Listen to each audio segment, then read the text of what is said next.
गाँव के फैशन वाली हरे दिल दीवानी सब मोही डारे दूर जवानी। मोरे चिड़िया गाँव के फैशन वाली हरे दिल दीवानी सब मोही डारे दूर जवानी। सब मोही डारे दूर जवानी।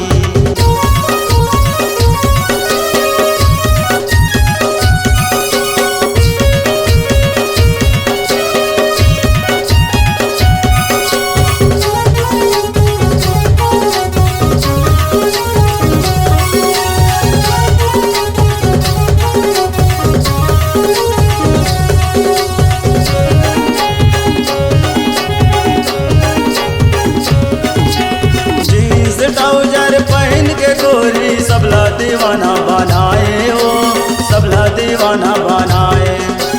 कीरी में पाउडर लगा के गोरी दिल माँ छुरी चलाए हो, दिल माँ छुरी चलाए।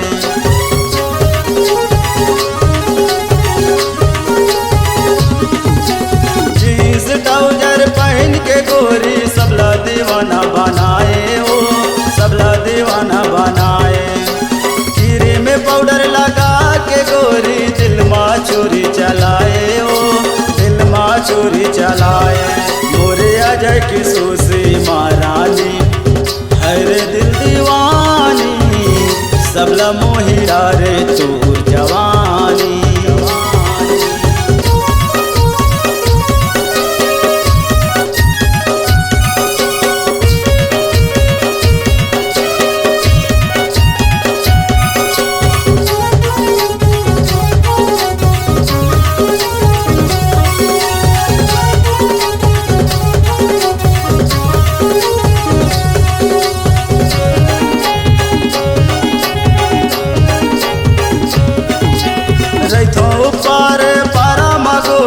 आमी हवे मोरे नाम हो, आमी हवे मोरे नाम।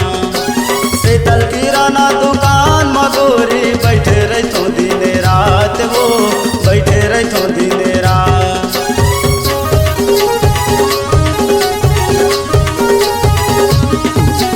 रहतो पार पारा मगोरी आमी हवे मोरे नाम हो, आमी हवे मोरे नाम।